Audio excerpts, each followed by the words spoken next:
Hey everyone, welcome back to the channel. Today we are talking about most highly anticipated game, Stellar Blade.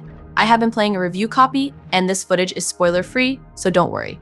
And the gameplay was captured on PS5. This game's actually only made for PS5 actually, published by Sony, but developed by Shift Up Corporation, a South Korean development studio previously focused on mobile games. So this is a big first debut. I wasn't sure what to think going into this one, After spending a bunch of hours with it, though I really like it. So what exactly is Stellar Blade? It's an action-adventure game centered around combat and some exploration with some open-ended explorable areas as well as a surprisingly big hub city.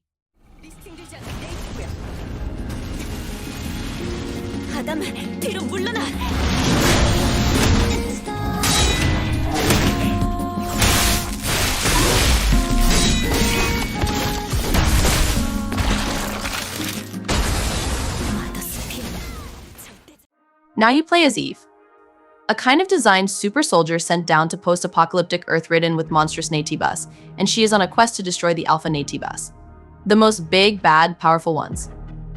But she quickly gets wrapped up with one of the last bastions of humanity on this planet, and this whole bigger mission entails.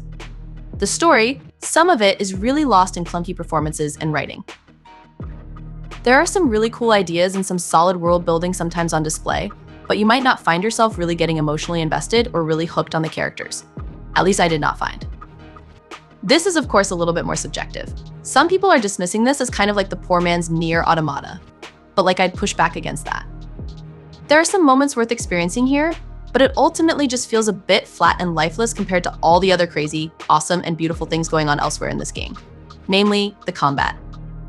This is the main thing you're doing in the game, and Eve is a combat badass, and the combat is the best thing about this game. You have light strikes, heavy strikes, a block, a parry, and a dodge. This is how you start. You are not worrying about a stamina meter, but your block meter. And you are also trying to parry as much as possible to stun enemies and open them up for critical attacks. Parrying is tough, but mostly fair. Nailing a chain of attacks with parries feels really good with good feedback, giant flashes, and a loud clang. That for me just never really got old. Some enemies are a bit hard to read and time perfectly, so it's not like the most refined masterpiece in the world. But most enemies are really engaging clashes. And this is just with the basics. You're getting more combos, dash attacks, air attacks, and the game consistently doles out new stuff for you.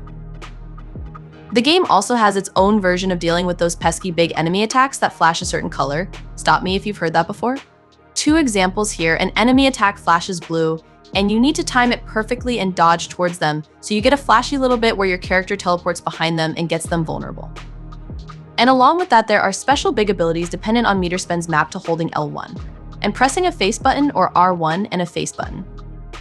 Like beta energy attacks can really help out in a pinch, and then burst attacks are usually a bit more cinematic and are worth saving for the right moment to really save your life. There is also more the game doles out to you that I don't want to spoil. But essentially one of them, it's like more temporary power and it's cool as hell. I can't really express just how exciting and fun it feels to execute a perfect fight, man. It's flashy, it is over the top, and there are some great enemy types. Few generic stinkers here and there. But some of the bigger bads and the bosses are really imposing and have them wailing on you, and you are just effortlessly clean blocking them to open them up for a special attack. And then you get this big over the top thing with Eve flipping over them with a sword, and it is really cool. And challenge-wise, the game is actually fairly reasonable up to a point. You hit multiple points in the game where it kind of feels like a boss or a sub-boss is kind of built around being a skill check, making you kind of really get it before moving forward, and I appreciate that. That being said though, don't expect a cakewalk. The game is no slouch and it does really ramp it up, so good luck. My only complaint with the combat, really facing off against a few enemies at once, feels a bit messy. Partially I think because of the lock-on, but also I think just because of Eve's maneuverability, she is not always the best at striking one enemy and then pivoting to another. The combat is way better for one-on-one.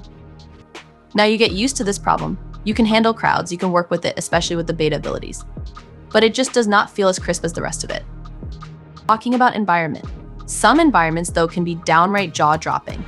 Like just soaring barren landscapes or beautiful sunsets, post-apocalyptic wastelands, spooky caves and caverns, and laboratories.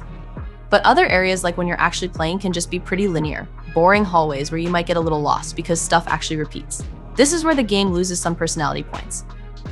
Exploration is usually rewarding cause you find goodies to craft attack upgrades, you find expendable items and money to use at shops. Also materials for crafting new outfits. But thankfully on the bright side, the hub town is really cool and there's some creativity on display here. Now, a lot of the time. I will totally buy elements and styles and designs and forgettable characters. Also, depending on how you play and explore anywhere from 20 to 30 hours. But there are multiple endings and reasons to replay.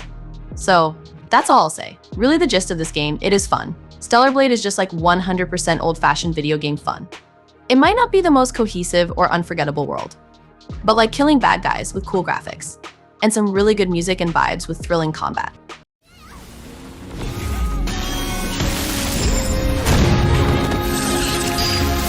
콜로니의 천사여, 이번에는 우리를 구원할 수 있겠는가?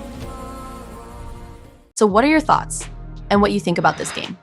Share your opinions in the comments below, and don't forget to like, subscribe, and hit that notification bell for more gaming updates. Until next time, happy gaming!